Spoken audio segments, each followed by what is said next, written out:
예배 마치겠습니다. 우리 주님 부활하신 날 우리 함께 인사할까 여러분? 부활의 주님 그 사랑으로 축복합니다. 옆에 한번 인사해 볼까요?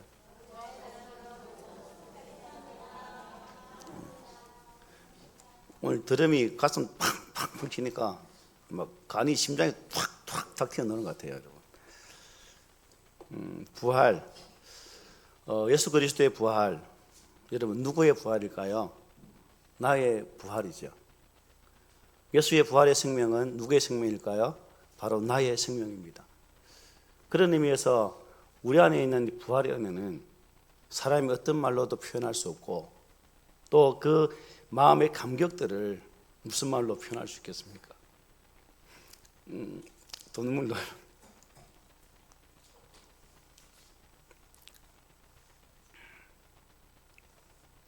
이 목사가 짬보가 돼가지고 죄송합니다. 우리 십자가 그 대속의 은혜가 참 어떻게 그죠?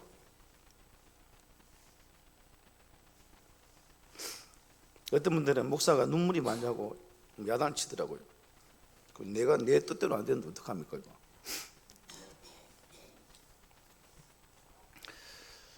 참 우리에게 영원한 생명이 있다는 사실이 참 감사가 되고 그 생명을 덧입은 여러분들과 저가 함께 앉아서 이 하나님을 찬양한다는 사실 또 그분을 통해 주어진 하나님의 말씀을 듣는다는 것이 이게 가장 큰 복이 아닐까.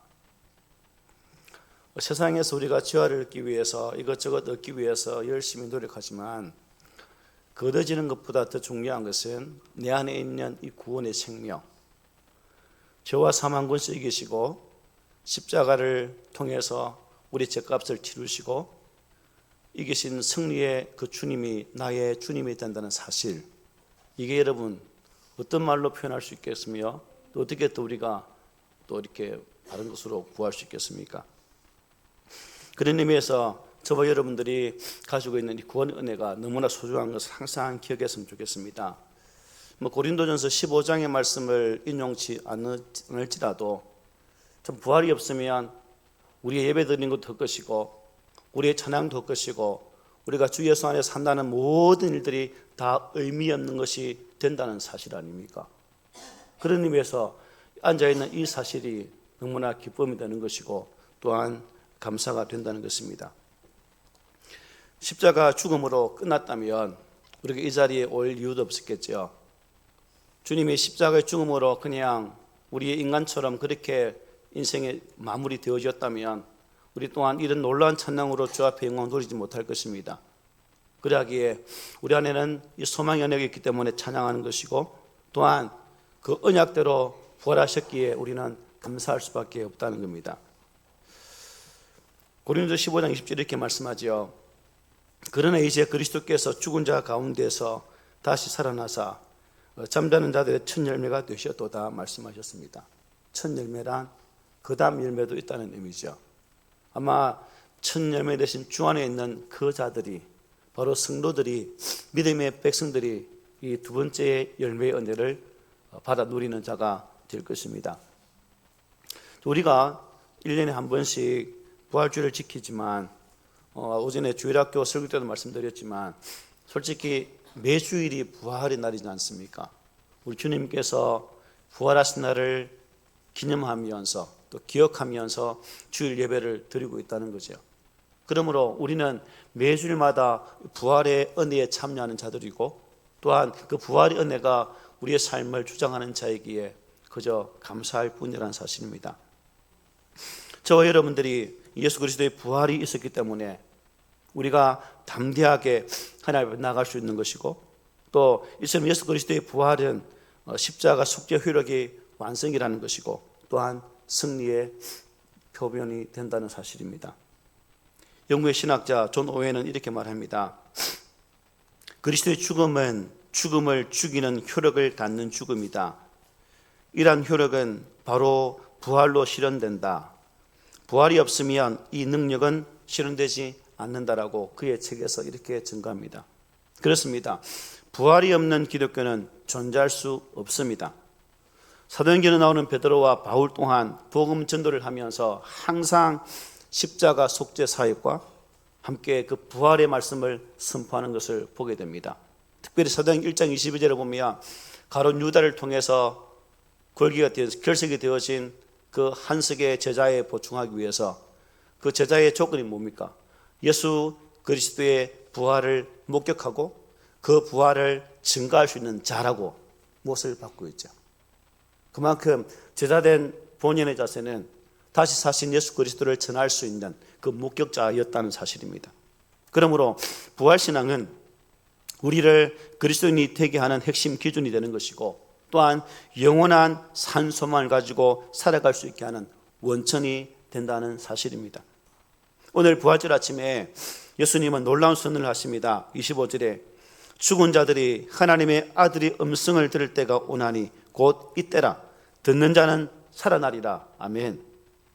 여러분, 이 말씀은 단순한 비유의 말씀이 아니에요. 이것은 실제적인 생명의 선언입니다. 이 말씀은 지금 저희를 위해서 우리를 위한 하나님의 거룩한 말씀의 선포라는 것입니다. 예수님이 이렇게 말씀하십니다. 때가 온다. 이어서 뭐라요? 이때다. 이때다. 무슨 뜻입니까? 부활은 단지 미래의 어떠한 한 사건이 아니라 지금 현재의 사건이다 라고 말씀하는 거예요.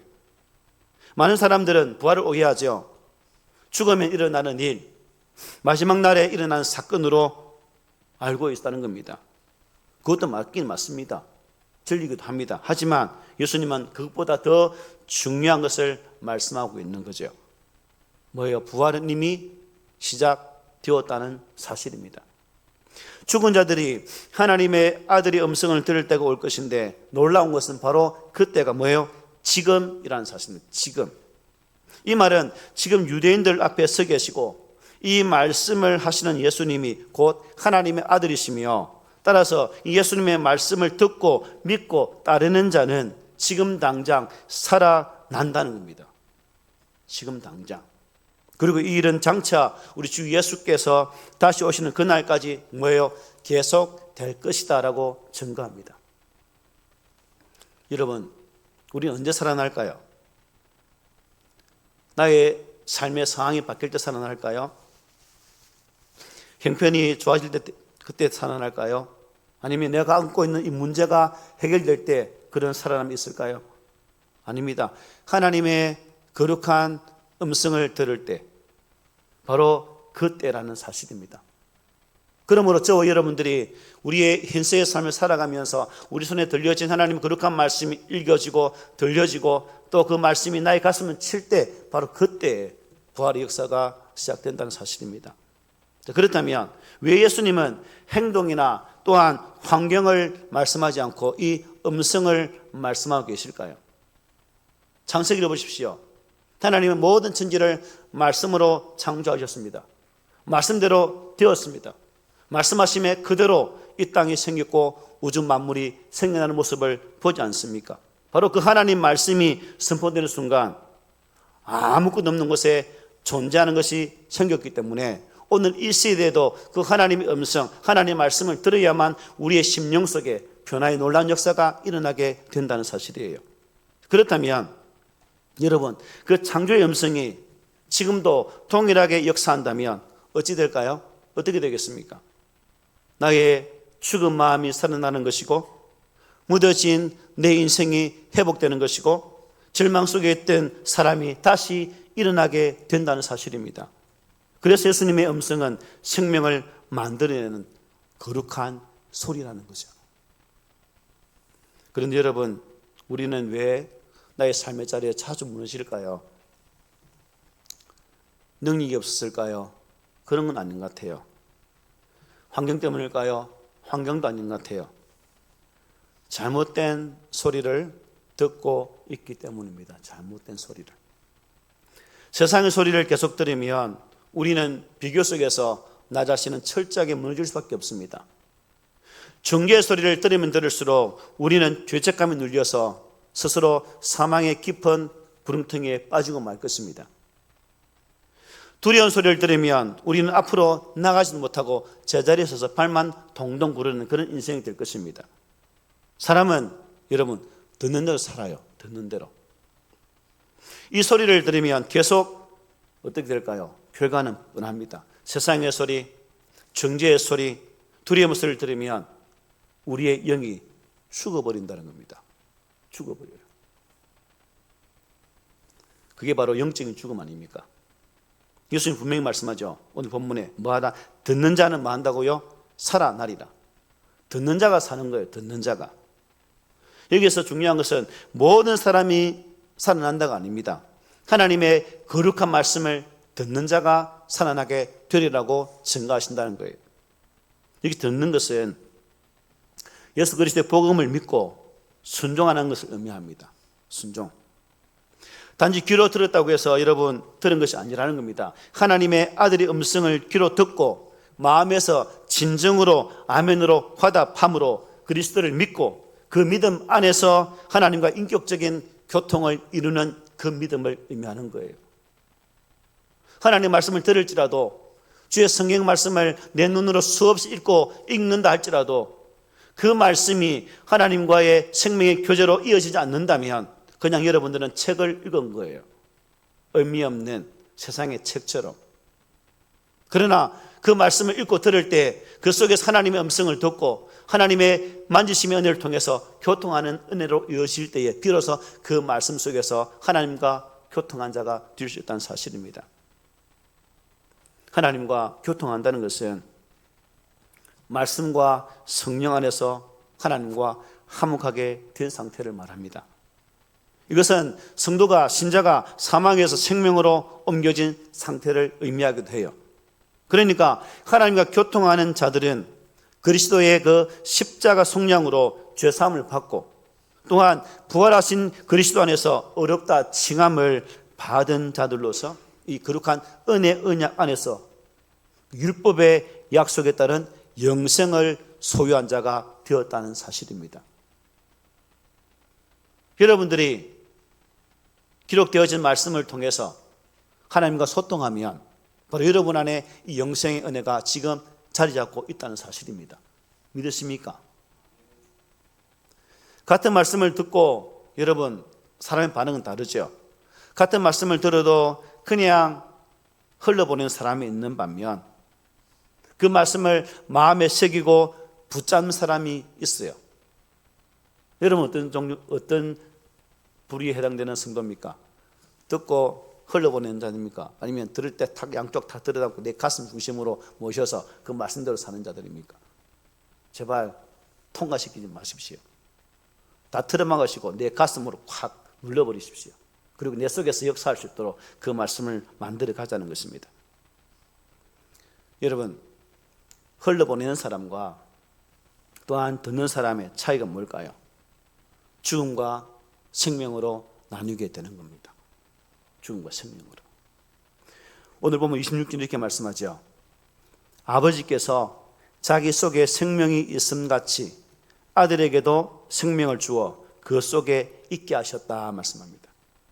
이 말씀 중요합니다. 여러분, 생명은 우리 안에서 만들어지는 것이 아니라는 거죠. 생명은 예수 그리스도 안에 있다는 겁니다. 그래서 우리가 해야 할 일은 단 하나, 그 생명의 권원이신 예수님의 말씀, 음성을 듣는 것이다 하는 겁니다. 지금도 하나님 보좌 우편에서 영광으로 계신 우리 주님의 아들 주 예수 그리스도께서는 계속해서 자신의 음성을 우리에게 들려주고 있습니다. 그는 성경을 통해서 그리고 성경에 일치되는 설교를 통해서 자신의 음성을 들려주고 있다는 거예요. 특히 성경에서 예수 그리스도가 누구신지 그리고 십자가 속량과 부활이 무엇인지를 의미하는지를 주의 종이 전하는 그 말씀의 가운데에서 선포되게 된다는 사실입니다. 즉 목사가 성령의 조명에 따라 순종하고 또한 그 진리의 근본이신 성경을 비건으로 전할 때만 그렇다는 거죠. 사람의 말은 의미가 없습니다. 목사 개인의 감정에 충실할 필요가 없는 거죠. 오직 하나님의 거룩한 말씀 앞에 서서 그 말씀으로 증거되어지는 그 말씀이 성령에 조명되어진 하나님의 말씀이라는 사실입니다. 그러므로 하나님께서 말씀으로 내 심령을 비춰주실 때 그 심령은 그 말씀 앞에 반응하게 되어심으로 살아나는 은혜를 체험하게 된다는 겁니다. 이러한 생명을 받은 자들이 남은 삶을 하나님의 거룩한 십자가의 군사들로 살아갈 수가 있는 거예요. 아무리 외치고 예수님의 십자가의 증명이 되십시오 할지라도 생명의 거룩한 말씀을 받지 아니한다면 결단코 복음의 군사로 설 수가 없다는 겁니다. 이처럼 하나님께서 죽은 자들을 살리는 역사는 반드시 말씀과 성령을 통해 이루어지게 되어 있습니다. 그리고 살아난 자들이 주께서 원하시는 온전한 분량까지 자라나는 것 또한 말씀과 성령으로 가능하다는 겁니다. 그렇다면 이 사실을 알게 된 우리는 무엇을 해야 될까요? 여러분들이 이 분명한 사실을 알게 되었다면 이제 여러분이 할 일이 무엇이냐는 것입니다. 먼저 우리에게 하나님 말씀인 이 성경이 있으면 뭐 해야 될까요? 감사해야 되겠죠. 그리고 일상생활 속에서 성경을 자주 대하며 묵상하는 자리까지 나가야 됩니다. 종교교육이 있기 전에는 일반 성도는 감히 성경을 접할 수가 없었습니다. 그런데 종교개혁 이후에 이 말씀이 인쇄술의 발달로 인하여서 성도 개개인에게 들려졌다는 사실 얼마나 감사합니까? 종교개혁 이전에는 종교인이 전하는 그 말이 하나님 말씀인 양, 그것이 전부인 양 그 말씀 앞에 순종했던 거죠. 그러니까 종교가 썩었고 16세기 기독교가 가장 발행했지만 그 시대를 뭐라 부릅니까? 우리는 암흑시대라 부릅니다. 하나님 말씀이 죽어버린 시대. 말씀이 있다고 교회가 많이 세워졌지만 그러나 그 교회가 죽은 교회가 되기 때문에 말씀 능력이 없었고 하나님 말씀 또한 그들 속에 역사하지 않았다는 사실이죠. 여러분, 그러므로 무엇보다도 예배 시간에 복음의 말씀이 선포되는 것을 드려야 됩니다. 그래서 목사가 여러분 귀찮게 하려고 괴롭히려고 예배 드리세요 하는 게 아니에요. 내가 여러분을 미워서 예배 드리라고 하겠습니까? 왜 괴롭히려고 예배 드리라고 하겠어요? 여러분 미워하지 않습니다. 여러분 예배를 드려야 하나님 말씀 듣기 때문에, 그래 여러분 영혼이 살아나기 때문에 예배 드리라고 말씀하는 거예요.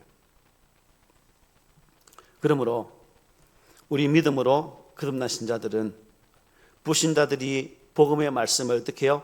접할 수 있도록 교회를 인도하고 그들에게 주의 영이 임할 수 있도록 기도해야 되는 책무가 있는 겁니다. 전도 또한 그렇게 하는 거예요. 그런데 27절을 보면 이 하나님의 아들은 어떻게 됩니까? 인자됨으로 말미암아 심판하는 권한을 주셨느니라고 말씀합니다. 이 인자는 사람의 아들이죠.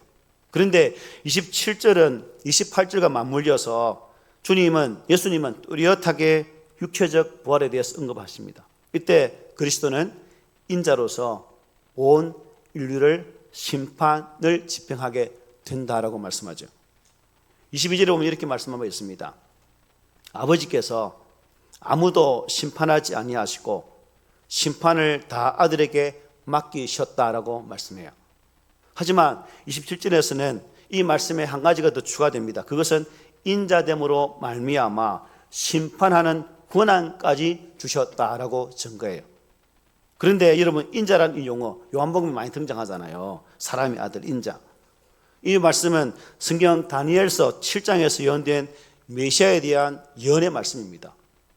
다니엘 7장 13절 14절 이렇게 말합니다. 내가 또 밤 한상 중에 보니 인자 같은 이가 하늘 구름을 타고 와서 예측부터 항상 계신 이에게 나아가 그 앞으로 인도되매 그에게 권세와 영광과 나라를 주고 모든 백성과 나라들과 다른 언어를 말하는 모든 자들이 그를 섬기게 하였으니 그의 권세는 소멸되지 아니하는 영원한 권세요 그의 나라는 멸망하지 아니할 것이니라. 아멘. 이 예언은 예수께서 부활을 성천하신 후에 영광이 이른 상태에 있는 하나님 보좌 우편에 앉으신 그 상황, 그리고 모든 백성과 모든 만방과 모든 민족, 모든 방언 위에 가운데 하나님 나라를 세우시는 것을 의미하는 말씀입니다. 이때 인자 같은 이는 예수님이 오시기 약 550년 전에 다니엘이 예수님을 보았던 그 환상을 이렇게 표현을 해주고 있는 겁니다. 이 모습은 신약과 함께 정리해 보면 십자가 속량을 치르시고 부활 성천하신 그리스도를 나타내는 것임을 알 수가 있는 거죠. 이에 대한 증거가 또 계시록 보면 요한이 이렇게 증가하는 것을 볼 수 있습니다. 부활 성천하셔서 영광 가운데 계신 예수님을 인자 같은 이로 표현합니다. 몸을 돌이켜 나에게 말한 음성을 알아보려고 돌이킬 때에 7 금촌대를 보았는데 금촛대 사이에 인자 같은 이가 발에 끌리는 옷을 입고 가슴에 금띠를 띠고 그의 머리와 털의 휘기가 흰 양털 같고 눈 같으며 그의 눈은 불꽃 같고 그의 발은 풀무불에 단련한 빛난 주석 같고 그의 음성은 많은 물소리와 같으며 그의 오른손에 7 별이 있고 그의 입에서 좌우에 날씬금이 나오고 그 얼굴은 해가 힘있게 비치는 것 같더라고 말씀하고 있습니다. 영광 가운데 계신 우리 주 예수님의 모습을 다니엘과 사도 요한은 인자 같은 이라고 표현을 해주고 있습니다. 이처럼 만민과 나라와 방언을 하나님의 나라로 삼아서 다스리는 분이 누구라고요? 인자 같은 이라 하는 것입니다. 그리고 이 예언은 유대인 사이에서 메시아가 오시면 온 땅에 하나님의 나라를 세울 것으로 여기고 있었다는 겁니다. 메시아가 오시면 반드시 이런 나라가 될 것이다라고 알고 있었다는 거죠. 그러므로 예수님 당시에 인자라는 것은 다니엘이 예언한 바로 그 인자, 즉 하나님의 나라의 왕 메시아를 의미하는 표현이라 하겠습니다. 이것은 다윗의 뒤를 잇는 다윗의 그 씨로 반드시 뭐가 되어야 된다는 거죠? 사람이 되어야 하는 이유도 바로 여기 있는 거예요. 그래서 이 땅에 오신 구주 메시아는 완전한 사람이시되 완전한 신이어야 되는 거죠. 왜? 우리의 완전한 속죄는 사람이 가지고 있는 죄로는 해결될 수 없기 때문에. 그래서 사람으로 오신 신이신 예수께서 완전무결한 그분이 십자가의 구속으로 말미암아 희생제물 되심으로 우리의 모든 죄값을 지불하시고 죽으심으로 나의 몇 죄 동안 사함을 받게 되었다는 사실입니다. 이게 복음 중에 복음이죠. 여러분, 죽게 하는 사람 없지요. 다 죽습니다. 그런데 우리에게는 이 육신의 죽음 이후에 부활이 있다는 사실이 여러분 우리에게는 소망이 되는 것이고 또 감사가 되는 거죠. 이 인자는 십자가에 죽으시고 또 들에 올리시셔서 모든 민족과 나라와 언어로부터 장차 영광을 또 받게 될 것입니다. 그래서 부활하신 후 예수님은 하나님 우편으로 승천하셨고 또 거기로부터 온 세상과 만물을 통치하시다가 나중에는 심판을 위해 이 땅에 다시 재림주로 오게 되실 것입니다. 이 사실을 믿으십니까? 그때는 알지 못하지만 재림주로 오실 때 우리 부끄럽지 않게 그분을 맞이하는 준비를 열심히 해야 되겠죠. 그런데 구약 성경을 보면 오직 하나님만이 온 인류를 심판할 수 있다고 말씀해요. 그죠? 그런데 예수님은 사람임에도 심판하는 고난을 받으셨다라고 말씀합니다. 이 주장은 사람이신 나사렛 예수가 또한 하나님이시다는 뜻도 포함되어 있습니다. 그러므로 예수님은 유대인들이 이 말을 듣고 기분이 어떨까요? 유대인들 입장에서는 뭐라고? 목수의 아들 네가 하나님이라고 이 말을 할 것 같으니까 깜짝 놀랄 것 같으니까 28절에서 이렇게 말씀해요. 이를 뭐 하지 말라? 놀랍게 여기지 말라. 내가 인간이지만 하나님의 사실을 선포할 것인데 그 사실에 대해서 놀랍게 하지 말라고 말씀하고 있습니다. 성경은 구원은 오직 예수 그리스도께서 행하신 일에 근거하며 그분을 구주로 믿을 때 임한다고 요한복음 3장에서 분명히 알려주고 있습니다. 그러므로 하나님의 아들 예수 그리스도를 믿으면 영생을 얻게 되는 것입니다. 그 영생은 우리가 그리스도를 믿을 때 얻게 되는 거죠. 그리고 죽음 이후에도 계속되는 것이고 예수님이 다시 오셔서 우리의 육체를 부활시켜서 영혼과 육을 재결합할 때도 이어지는 생명입니다. 이 땅의 생명으로 땡 하는 것이 아니라 계속 이어진다는 거죠. 한마디로 구원은 우리의 행위에 근거한 것이 아니라 전적으로 그리스도께서 우리를 위해 행하신 그 일에 근거한다는 사실을 믿음으로 고백하는 우리 모두가 되었으면 합니다. 본문 28절은 더 놀라운 말씀을 합니다. 무덤 속에 있는 자가 다 그의 음성을 들을 때가 온다. 지금 무덤 속에 있는 자들이요, 이미 죽어 계신 그분들이요, 나도 우리도 다 죽겠지만 우리가 무덤 속에 있을 때 그 음성을 들을 때가 온다는 겁니다. 여러분, 이 음성이 어디까지 갑니까? 무덤까지. 즉 죽음조차도 예수님의 음성을 막을 수가 없다 하는 거죠. 없다. 이것이 바로 부활입니다. 사람은 죽으면 끝이라고 말하지만 예수님은 말씀하십니다. 내 음성을 들으면 다시 살아난다. 믿으십니까? 그리고 29절을 보십시오. 우리 함께 읽습니다. 시작. 선한 일을 행한 자는 생명의 부활로, 악한 일을 행한 자는 심판의 부활로 나오리라. 아멘. 여기 보면 두 가지 부활이 있죠. 생명의 부활과 심판의 부활입니다. 여러분, 이 생명과 심판의 부활의 차이점이 뭘까요? 차이가 뭘까요? 하나님의 그 음성을 들었느냐, 듣지 못하느냐의 차이입니다. 여기에서 선한 일을 행한 자와 또 악한 일을 행한 자는 어떻게 보아야 할까라는 질문이 생길 수밖에 없죠. 이 부분은 그리스도와의 관계를 통해서만 해석되어져야 됩니다. 그렇지 않으면 우리는 예수를 빼버리면 결국 무엇이 올라오게 됩니까? 율법이 올라오게 되죠. 율법에 근거하면 결국 우리는 율법주의자가 되고 맙니다. 그런데 이게 복음이 원하는 방법이 아니죠.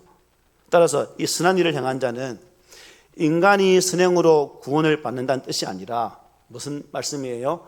오직 그리스도를 믿는 믿음을 통해서만 구원을 받되 그 믿음은 선한 일을 행하는 것으로 나타난다 하는 것입니다. 이것은 야고보 사도를 통해서 말씀하셨잖아요. 믿음은 행함으로 나타날 수밖에 없다. 따라서 믿음이 없으면, 행함이 없으면 죽은 믿음이라고 말씀했어요. 그렇습니다. 선행은 구원의 근거는 아니지만 저와 여러분들이 구원받았다는 하나의 증거는 된다는 겁니다.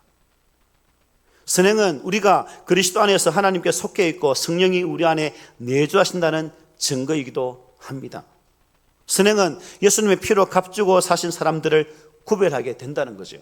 선행은 구원의 열매로서 값없이 받은 그 구속의 은혜를 자연스럽게 내 삶 속에서 나오게 된다는 겁니다. 여러분의 생활 속에서 뭔가를 보면서 변화되어진 모습이 있다면 뭐예요?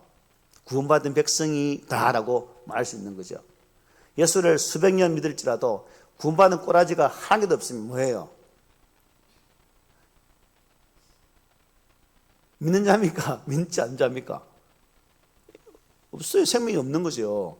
수백 년 믿었는데 삼천갑의 동화처럼 살아도 예수의 복음 듣지 않고 변하지 않으면 여러분 아무 의미 없다는 거죠. 단 하루를 살지라도 예수 그리스도 안에서 생명을 발견하고 그분을 통해서 주신 말씀을 믿을 때 이런 가치 있는 은혜가 우리 가운데 있게 된다는 사실입니다. 이렇게 여러분 생명의 부활과 심판의 부활을 말씀하신 예수님은 그 모든 권한 행사는 누구의 뜻에 따라 한다고요? 하나님 아버지의 뜻에 따라 행하신다라고 30절에서 이렇게 증가합니다. 내가 아무것도 스스로 할 수 없노라.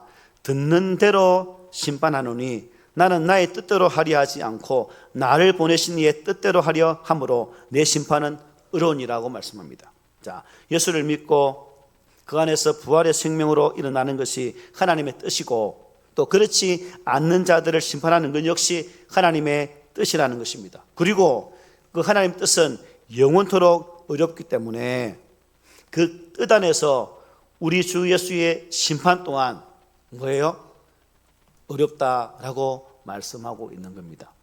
여러분, 예수님은 살리는 고난과 심판의 고난을 가지신 하나님의 아들이요 인자입니다. 그러므로 누구든지 지금 당장 예수님의 음성을 듣고 믿는다면 그 순간 영생을 얻어서 살아나게 될 것입니다. 아마 우리 가운데도 예배 자리에 앉아 있지만 예수 그리스도를 나의 구주로 내 주인으로 모시지 않는 분이 계실 겁니다. 이 시간 그분에게 부탁을 드립니다. 당연히 여러분의 마음으로 활짝 여셔서 예수 그리스도를 여러분의 인생의 주인으로 모셔드리고 그분을 통해서 진정한 구원의 생명을 받는 그러한 복을 누리시기를 부탁드립니다. 아까 시작할 때 말씀드렸죠. 언제? 지금, 이때라고 말씀하지 않았습니까? 내일 할게. 내일 안 옵니다, 여러분. 내일 올 것 같죠? 안 옵니다. 지금.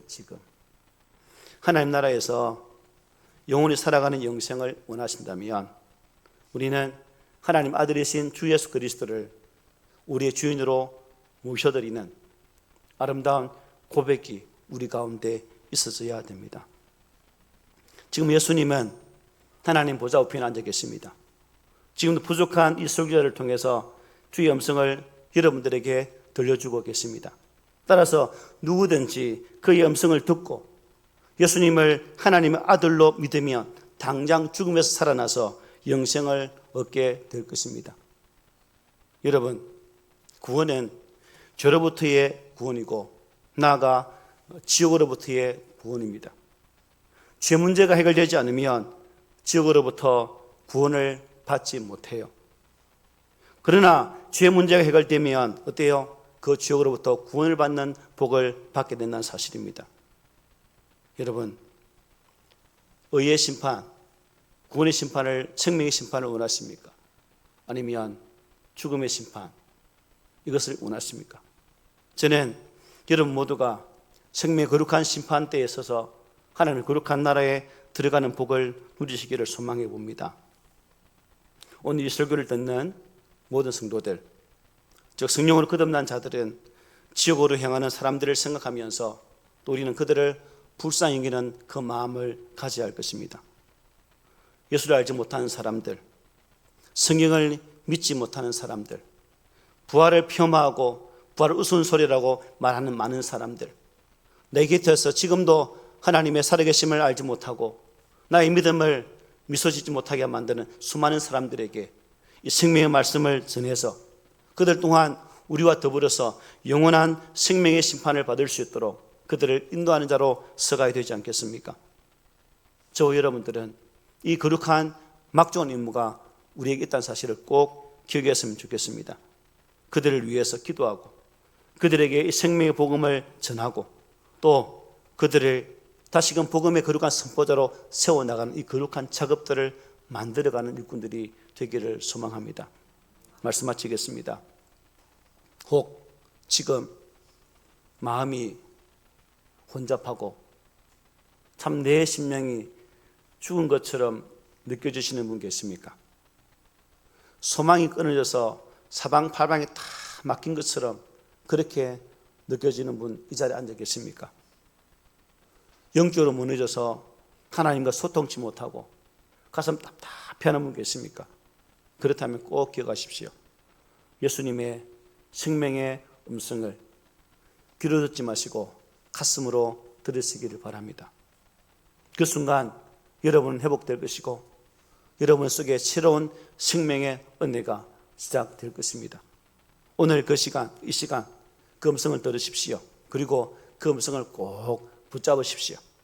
그때 죽은 것이 살아나고 무너진 것이 세워지고 끝난 것이 다시 시작될 것입니다. 이런 은혜가 우리 가운데 있기를 소망합니다. 아멘.